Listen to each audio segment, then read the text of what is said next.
Welcome back to a short episode of Blam Blam Truckers. We're talking about doing a new D6 fantasy campaign based off the rule set that I put together. I wanted to go over some of that information for my players, which also allows me to go over it for the audience. So here we go. Uh, I wanted to start with theory crafting and the magic system. So what what is this? Um, when I started making, what is my theory behind this?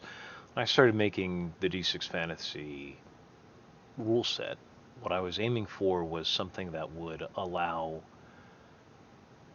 the use of magic, but not to make magic overwhelming. I was inspired by a book that I don't know if any of you have read called Pawn's Dream, and I was inspired by the King's Blade series, where magic is done by groups of people. So I wanted to come up with a system for that. And I think I came up with something pretty close to it, but also allowed for an individual caster as well. Um, and we'll get into how that works with gems and magic items and whatnot. So here we go. First off, I created two new attributes, casting and channeling. So now when you're doing character creation, you're still starting with the same 18 character dice to play with, but those 18 character dice are now spread over 8 attributes instead of 6. So some things are going to not do as well. Um, yeah, that's part of it. And I'll go over, in a different video, I'll go over the different races and species, whatever you want to call them. Races is probably more accurate. So I've got up here Magic 2. This was my second take on Magic. This is the current one I'm running with. Um, you can ignore this first part here. Uh, it's not like I haven't figured out all that yet, but channeling is one of the two attributes, and it supplies the magical power of a spell.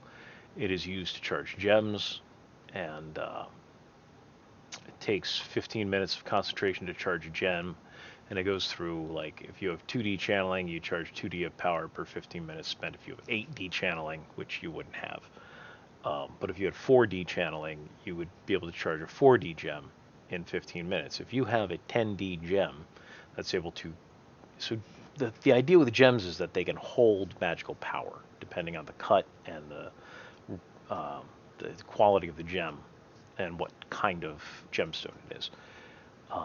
But properly prepared gemstones can hold magical power and then release it on command.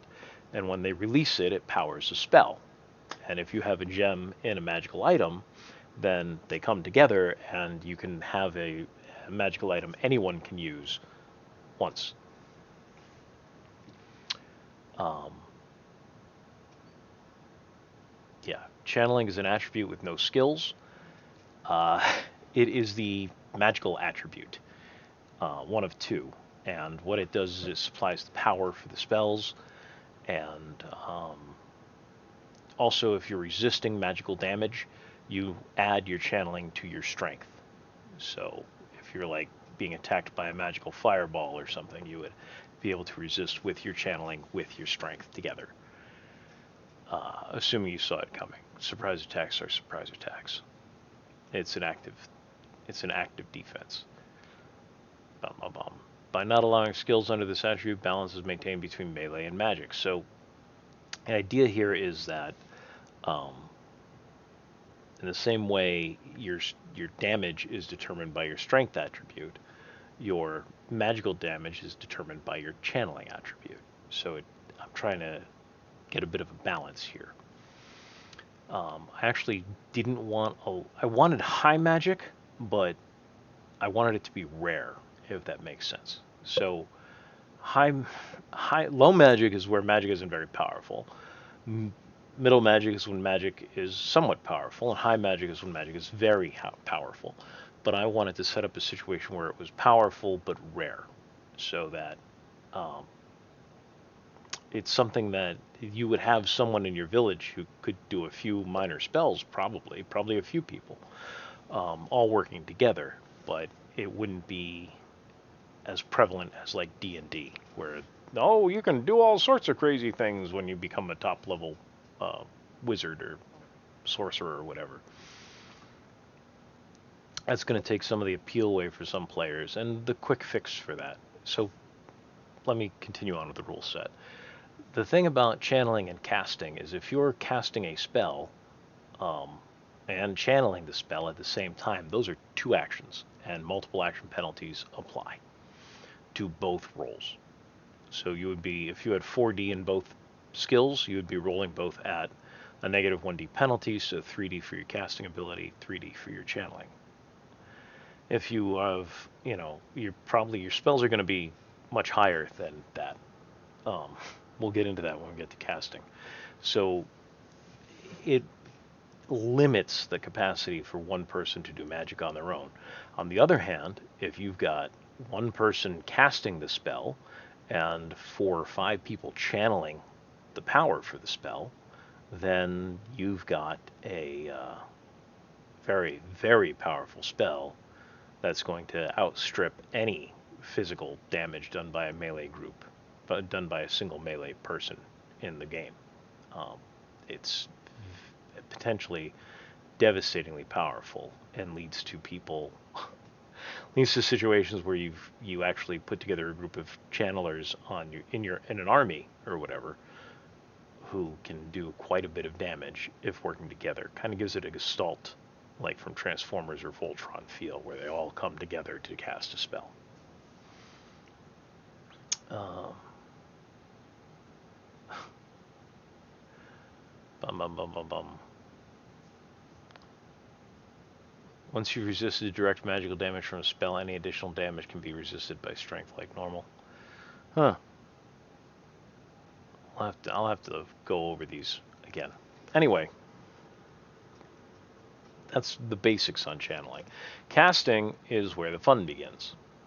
So channeling is what keeps it balanced. Casting is what makes it really fun. So spells must all be cast in one round. Both the casting roll and the channeling roll must be completed in the same round. If you're doing both of the, no, they have to be completed in the same round. Multiple action penalties apply. So, if cast by one character, most spells and channeling are cast at negative 1D because of maps. Like most skills, you can take double time to concentrate to get a plus 1D bonus to the spell casting. You cannot take time to concentrate and get a plus 1D bonus to channeling. If one person is casting and someone else is channeling, then each person is only doing one action, and there are no multiple actions to penalize. Multiple people can channel magic power into a caster for more powerful spells. The wild die applies for each person's individual rolls. When I write this out, people usually sing a song or do a chant so that they know when to channel all at the same time. A character can cast and channel in a single round. Maps apply. And other people can channel into the caster to boost their magical power. You can also add in gems. An imbued gem can be used to power a spell. Using an imbued gem counts as an action. The spell is cast at negative 1D, but the amount of power the imbued gem supplied is not affected by maps, because it's just not. But you're using a gem, so your spell casting is at negative 1D. The gem itself holds however much power it holds. The imbued gems die roll, right? Casting a spell, channeling magic power for the spell, and using an imbued gem would be 3 actions. It starts getting pretty crazy at that point. There's some math here if you want to read through it. For advancement, spells are a mix between regular skills and advanced skills. At character creation, when you learn a spell, it is treated as a regular skill. So, and I should probably figure out where I covered this in a different thing. Actually, it might be, I might have compiled it all together in this. You can tell I wrote this a long time ago. It doesn't have a black background. Bum, bum, bum, bum, bum. Spells cost twice as much to advance as regular skills do. Like regular skills, spells can be improved at the end of an adventure if you successfully used them. You can advance an entire family of spells by +1 if you pay twice the cost of the highest spell in the family. That's 4 times the die code of your highest spell in that family. This only applies to spells your character knows. If there are spells in the family your character does not know, then they are not suddenly learned. They are not suddenly learned when advancing an entire family of spells. So if you're advancing, say, Firebolt, or Firebolt and Firewall and whatever other spells I've written up here, all in the Fire family, like Prince Zuko, then, sorry, it's not magic, it's bending, um, then you would only pay 4 times the die code of the highest spell in that family, and you would advance all your fire spells simultaneously. I have a document here listing all the different families of spells I've come up with. Each spell is its own skill under casting, so Fireball is a separate skill than Lightning Bolt or Levitate. Enchant Metal is a separate spell from Enchant Animal or Enchant Wood. Spells can have specializations, so specializations are advanced at half the cost the spell would be advanced at, or 1 times the die code. So like a specialization for Enchant Wood would be Enchant Wand, a specialization for Levitate could be Telekinetic Push or Pull, like Force Push. A specialization for the boost spells would be a specific skill, and we haven't even talked about boosts yet. Spells must be learned through study and practice. They can't be discovered in the middle of combat. You can't cast a spell you don't already know. You can learn from a teacher. You can learn from a scroll or a book. You can do research and create your own spells. I would do this with the research skill. And I talk about how it takes time to do that. If you already know boost strength and you want to research boost dexterity, it would be easier than teaching yourself Fireball. There's some trial and error, probably components to that. It would take time. I'd do it between adventures. There's definitely a time component to learning a new spell. Hey, my mind thinks like my mind. You can learn a spell through analyzing an enchanted object in practice. You need to roll Identify. So you need the spell Identify to roll the spell Identify. At 2 success levels higher than the skill level of the spell and the object to identify how the spell was created. Alright. So if you've got, for example, a moderate roll with the spell Identify will tell you how a very easy spell was enchanted. A very difficult roll is needed to learn a moderate spell. It's 2 success levels up. The better you roll, the more information you get. Anyway, that's beyond the scope. I'm already past the scope of what I was planning on doing here. And where is my time clock here? 13 minutes in already. Wow. When you learn a new spell during play, you learn it at your casting attribute +1, just like any other skill. I don't know if I'd go with that exception or not. I would need to test that out. Spell concepts. Damage spells. Direct damage is fairly simple. The spell's accuracy is based on the spell's die code. The damage is based on the channeling roll, or the gem. The resist type needs to be decided when you learn the spell. So fire, frost, lightning, poison, ice, whatever. There's room for different spell effects. Now these would actually become specializations. So this system gives you a lot of creativity. So when you learn, say, Firebolt or Fireball or whatever I ended up calling it, you can add an area of effect to it. You can add a secondary effect besides, area of effect. So if you want a frost spell that reduces movement, it would come at you. You would again subtract 1d from the. Hold on.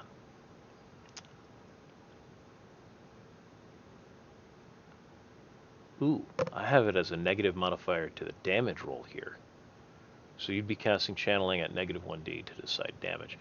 I would not do this at -1d to channeling. I would do this as add 1d to the difficulty of the roll. What was I thinking? So I'll work this out with my group. How we want to do this, if they even choose to. Hopefully, one of them chooses to play a mage of some sort. A spell that is AoE and has a secondary effect would be rolled at channeling negative 2d. This would reduce the amount of damage it does. Each additional effect would reduce damage by an additional 1d. If you have a group channeling for the magic power of a spell with multiple effects, the GM rolls the dice for the effects and it is subtracted from the group's total. Yeah, I wouldn't. I know where I was and what I was thinking when I said negative damage, but I would actually make the roll more depth. This was written years ago. I should update this. I would make this so that the difficulty level goes up. Anyway, a direct damage stun spell should be added to the list using standard stun rules. I believe I have that. Damage spells can have specializations. So Fireball would allow you to throw a fireball with any of the above effects. Direct damage, AoE damage, slow, stun, damage over time, combination. I don't even know how to work damage over time in this system. I've got examples of how it's been worked, but I'm still figuring this out as I go. Anyway, so now I'm getting into specific spell types. Identify/spell sight, or See Aura. This is the only spell that is casting only. There is no channeling component to it. Identify can be used on people, animals, objects, pretty much anything. You can even just put it up and keep it up, but it's at -1. All your actions are at -1d at that point. The better the roll, the more you know. A very easy roll will tell you if something is magical. An easy roll will tell you what spell is being used. This is usually enough to let a player use a magical object. So if you want to know if an object is magical, you got to cast Identify or Spell Sight or See Aura or however you want to put it. The better the roll, the more information you're going to get. You may even be able to figure out from it how to cast that spell or how that spell was cast.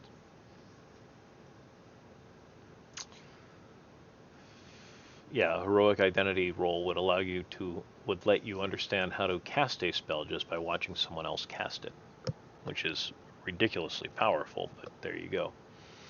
Illusion. The casting roll determines how difficult it is to see through the illusion. Perception is used to see through an illusion. The more complicated the illusion, the more difficult the roll, which is what it should be for the damage stuff. Why did I do that different? I know why I did it different, to make so it would reduce the power every time. I don't know. I'm going to have to talk it over with my group, see what they think. I really need to test this system, which is what we're going to be doing. The more complicated the illusion, the more difficult the roll. Each sense is considered a separate component. So sight, smell, sound are all separate components. Oh, going back to the damage spells. So if you wanted to specialize in, say, fireball area effect damage, that would be a specialization spell. So you would be able to add that. If you can already cast fireball, then fireball AoE would be a specialization, and you'd be able to cast that. You could approve that separately from fireball as a specialization. I need a drink of water.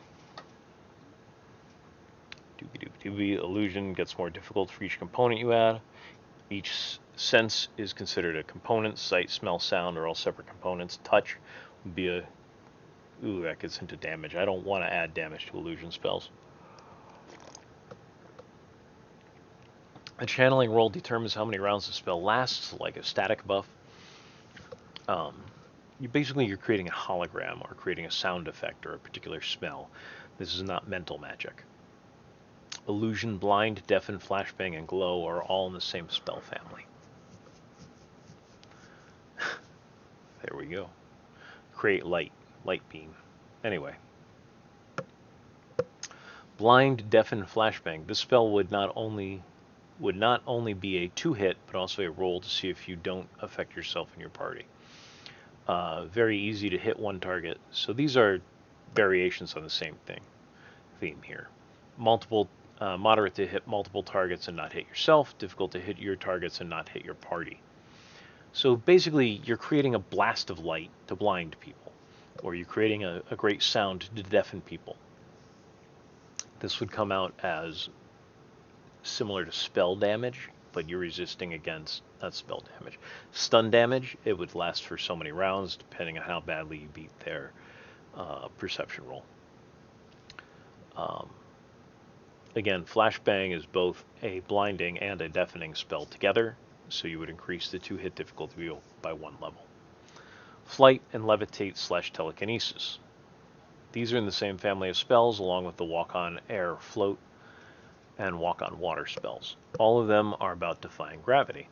Flight allows you and your party to fly. Levitate, Telekinesis allows you to move objects with your magic. This is also a spell that I would assume would be put on, enchanted into objects quite often. Flight allow. Levitate, Telekinesis would also allow you to do like push and pull and do damage that way. Walk on Air, Float is a static buff that eliminates the target's gravity or puts them in a 0 gravity state, making them effectively weightless. If you use your brain here, first thing you do is you make them weightless, then you push them around with Telekinesis. Flight is moving yourself and others through air, and I go through the information on how that works. Telekinesis, Levitate is moving an object. You can also use it to manipulate objects at a distance, and I go over how that works here. You can pause it and read the screen if you'd like. Buffs. Here we go. These are fun. These would also probably be something that would be in like an amulet or a charm or a ring, and that you'd be able to channel into to give yourself that buff. A buff or debuff is a spell that temporarily changes the target. So it changes your... Where's my mouse? Oh, there's my mouse. It changes your attributes. It can change your skills. It can have an effect on you. There's dynamic buffs and static buffs. A dynamic buff changes based on how well the character rolls. It'd be like boost strength. A static buff stays the same regardless. So like breathe water. And then I go through how the power of the dynamic roll is based on your character channeling die, talk about some specializations, and then your channeling die determines the length of breathe water. I think duration of dynamic buff spells should be set something like 5 or 10 rounds of combat, probably 5, maybe 3. It just gives you a couple of rounds of that buff. Then you got to cast it again. Enchants. Now this is creating an enchanted object. I'm still working that out. I've got a pretty good system written up here. Enchanting a person or something. Again, the system is kind of covering all of that. But enchants are spells that make permanent changes to something. That's why they're different than buffs. Enchants take time to cast and cannot be cast in combat. Enchanting can be used to create charms, wands, and staves to do magic without spell casting. Enchants can be used to increase the stats of an object or being. Anyway, I got it up there. Most people are going to be using, instead of learning the magic themselves, they're going to be using enchanted objects. Yeah. We'll talk some more about that later. And then we've got gems, which can be imbued with magical power as a sort of battery. And you can read through that. You can pause and read through it. I talk about maps and using multiple gems, whether it's better to have one big gem that has like 10D or 5. Here's the example. Each gem you tap while casting counts as an action to multiple action penalties. Tapping 5 1D gems will give you 5D of channeling power, but will count as 5 actions in the round. Tapping 1 5D gem will give you 5D of channeling power, but will count as 1 action in the round. So, as a mage character, somebody playing with this, would you rather have 5 gems allowed to cast to add to your power supply 5 times, or once with 5D damage? Something you got to think about as the player character. Healing. Okay. Your spell roll determines whether or not you cast the spell properly, blah, blah, blah. Healing can be used to remove diseases and poisons. True healing. So normally in the D6 system, if you want to self-heal, you roll your strength spell. That's spell. You roll your strength attribute after 3 days of waiting.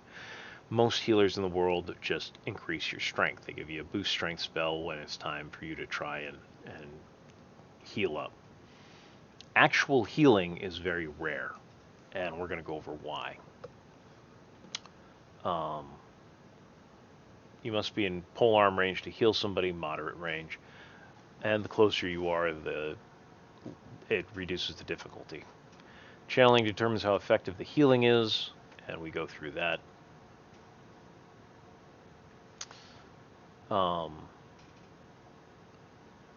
Healing is generally done by casters working in concert because it is a complicated thing trying to get somebody well.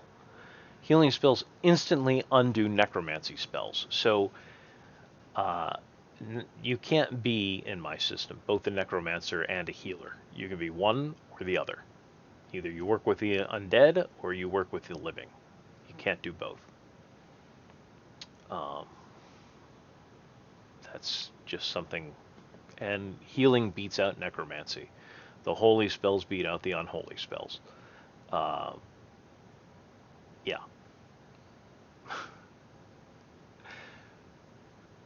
So you can actually, if you did a healing spell on a skeleton, the skeleton would instantly come apart if the spell lands. Just so you know. If a place has had healing spells cast here repeatedly over the years, it sanctifies a place and makes it holy ground or consecrated ground.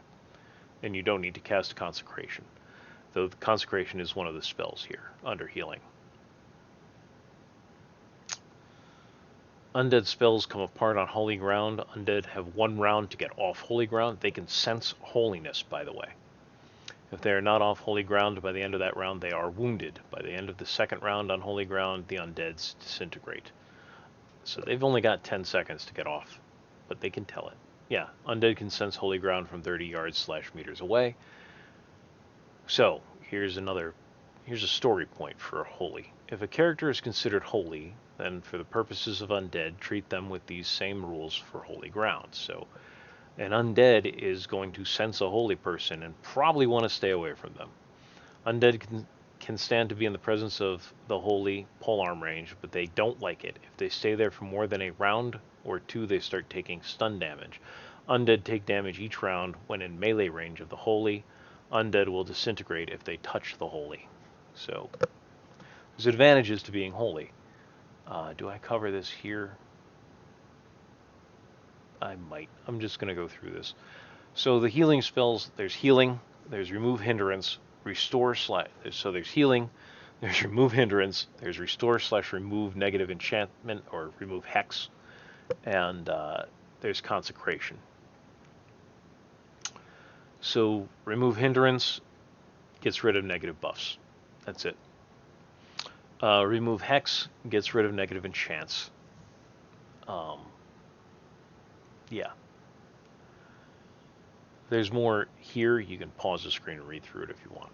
Consecration makes wherever you're standing holy ground. The better your roll, the bigger the area. Most characters, and I go through here, most characters are never going to have heard of this spell. It is the only spell in this family that has a prerequisite, which is 5d of regular healing before you can learn consecration. On holy ground, on consecrated ground, all healing spells get plus 2d to both casting and channeling, which is a huge bonus, allowing one healer to do a great deal of healing. Which, it doesn't eliminate maps, but you add in 2d while subtracting out maps. So that's something. Consecration is a very easy spell, and then the better you're channeling, the larger the area you affect.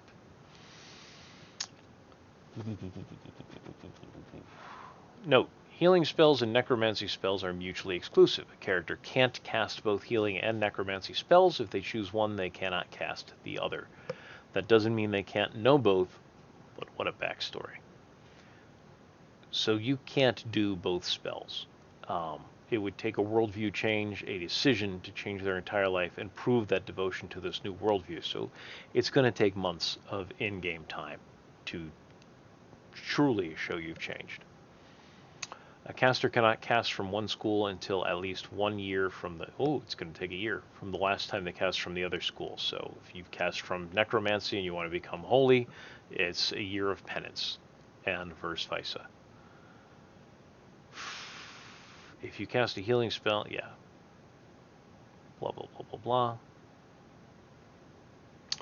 So do I get into this here, what it means to be holy? I do not get into what it means to be holy. So I'm going to talk about it a little bit. You work it out with your group. As the GM, work it out with your group. You can use whatever system you like, as long as you guys all agree on it. I'm not going to impose my worldview on you.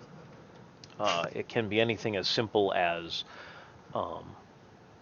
selfish acts are evil and selfless acts. Oh, I gotta move over here more because this thing's reversed. Selfless acts are good.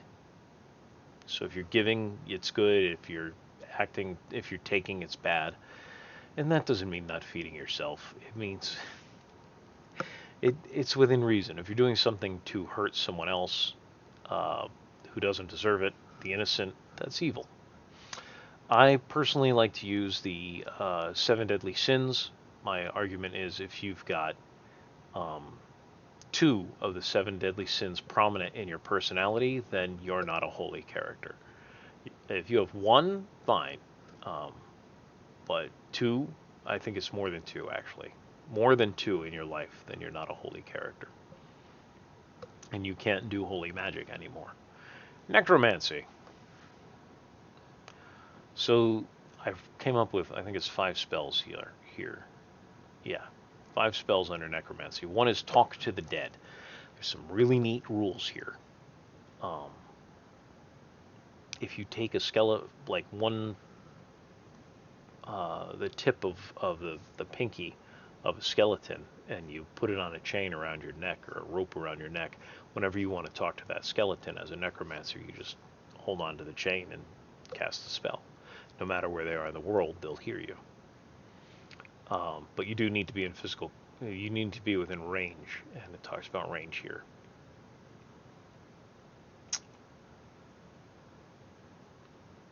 Restore, and the dead does not have to be one of your undead minions. It can be someone who's in the ground and not revived yet as an undead, not risen as an undead yet. Restore undead is the equivalent of an undead healing spell. And it's a prerequisite for raise the dead. Command undead allows the caster to command the undead. They would roll their willpower against your spell as a resist, and the smarter the undead, better they can resist. So zombies having 0 willpower will always obey a necromancer. The problem is they're just zombies. Command undead is modified by distance, just like talk to undead, and then we've got raise undead. Now this is where most necromancers want to be. So it takes a great deal of channeling power to raise the dead.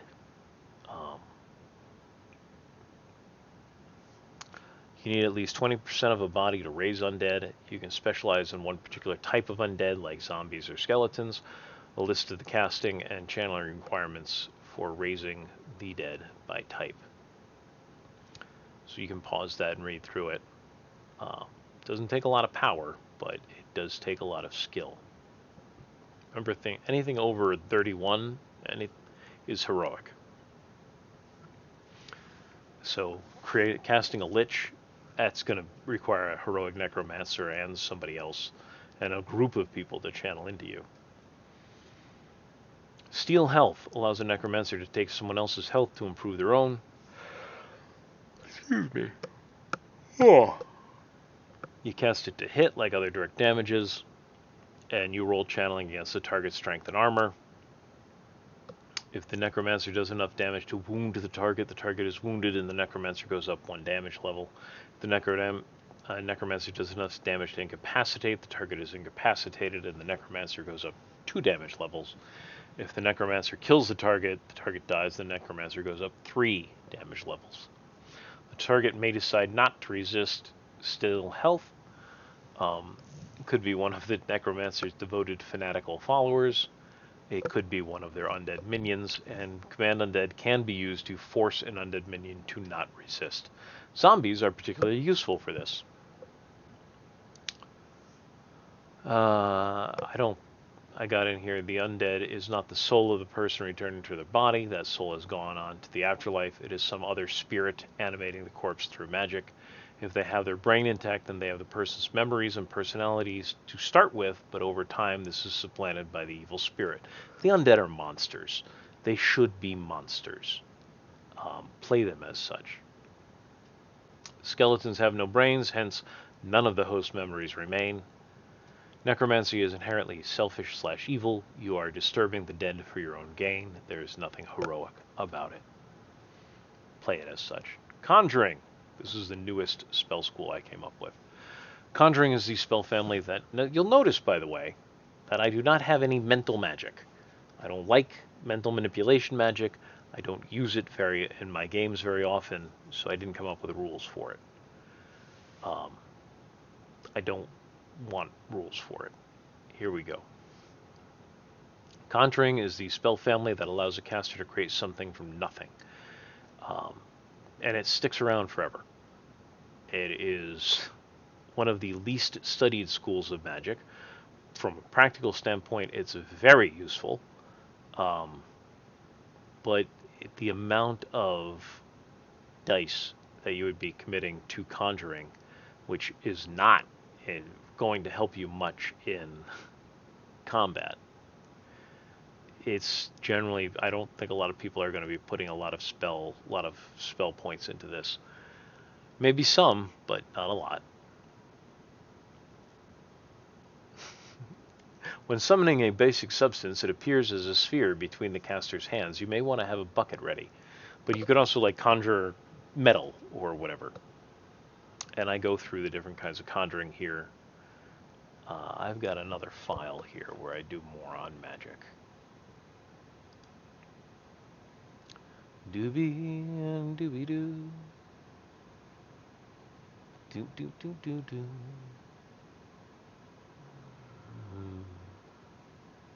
Spell list by type. Let's see what that is.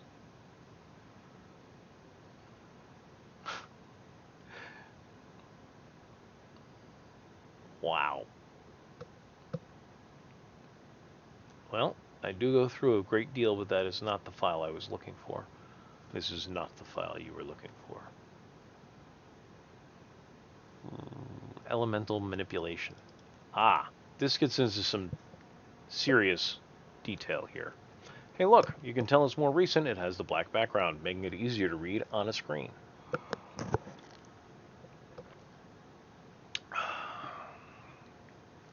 So the element has to be present to manipulate it. That just makes sense. You can't manipulate water without there being any water nearby, so you can also conjure water and then manipulate it. Common spells. Create elemental. It is a moderate difficulty to summon an even scale elemental. The higher the roll, the bigger the caster can choose to make the elemental for a casting roll. If the caster rolls an easy roll, then they can make a tiny elemental, roughly 2 inches tall. Complex spell, very easy to fail it. Scale size is roughly 6 feet, so you can go up in scale size the higher your roll.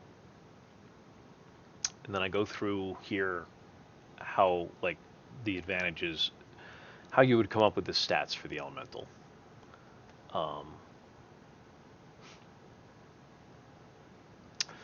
So the caster must concentrate to maintain and control an elemental. You're telling it what to do.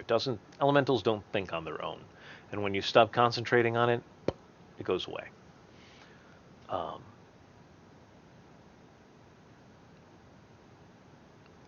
Different elements may have different effects on the elemental. A fire elemental might have a chance to set anything it touches aflame. An ice elemental might have the slow effect or something. It's up to GM discretion. Create wall. So you can create a wall of flame, a wall of lightning, a wall of pretty much anything you want. Water, whatever. Water isn't going to stick together well. Um, it is very easy cast to create a 6-foot tall by 10-foot long wall.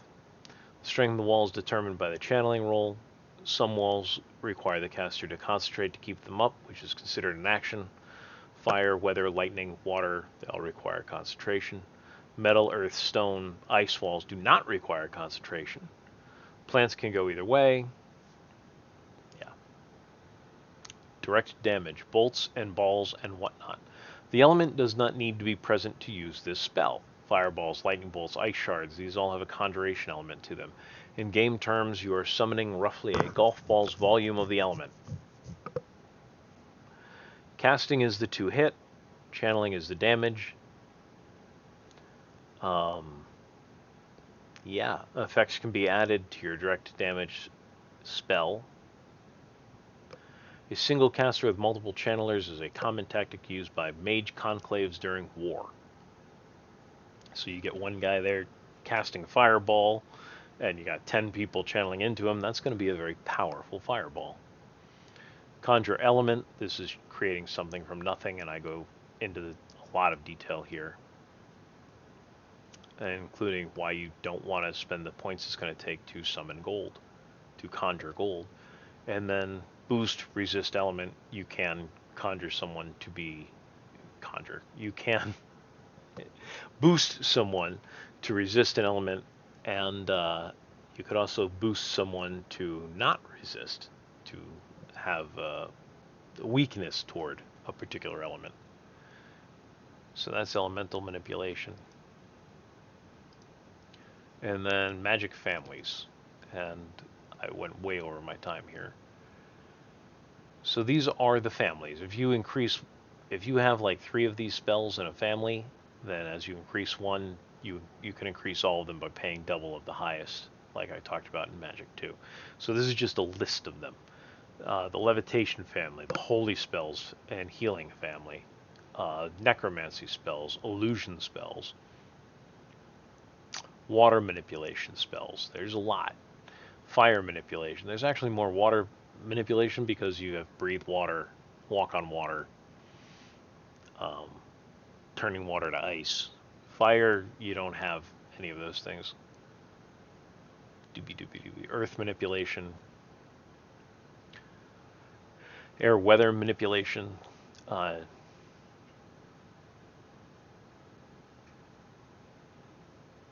So summon storm, calm storm.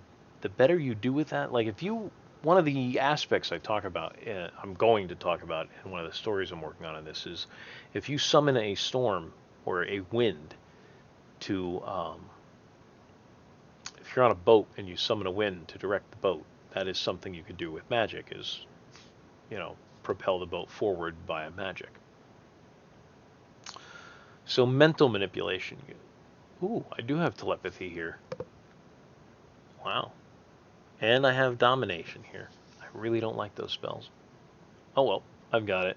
I have rules for it here somewhere then. But identify walkie-talkie, that's where you would... So a walkie-talkie spell is effectively you connect everybody, you connect to someone else in the group. And for each connection that you have up, it would count as a multiple action penalty. Translate, so you can learn a language very, very quickly and temporarily. Telepathy, reading minds, and projecting to minds. Domination / mind control. The prerequisite for that would be telepathy and probably translate. Tame beast. That's kind of like dominate a beast, kind of. It also means like befriend animal. And night vision. So there's overlap to some of these too. Boosts, and that's a list of all the boosts I could think of. Hindrances, which is the opposite of boosts. Enchants, and conjuring. Those are the spell families. And basically all the spells I've thought of so far. So that's pretty much it. That's just the theory crafting and what I was trying to do with magic. Actual combat, it's gonna be a lot more melee. This is a medieval fantasy world. Nobody has guns. You can only carry so many arrows. Um, what else? So it's going to be a lot less ranged combat. There are no guns. There are no cannons. There is artillery, but it's like catapults and arbalists and things like that. So yeah, um, there we go. I'm going to save this video and I'm going to post it on the Blam Blam Truckers channel. So hey, thanks for listening. I'm pretty sure I probably bored you to death. 45 minutes I spent on this. I thought I was going to get like 4 of them done today, 15 minutes apiece. Nope. I don't think I'm even going to get another one done. Thanks for trucking along with me, truckers. Keep on trucking.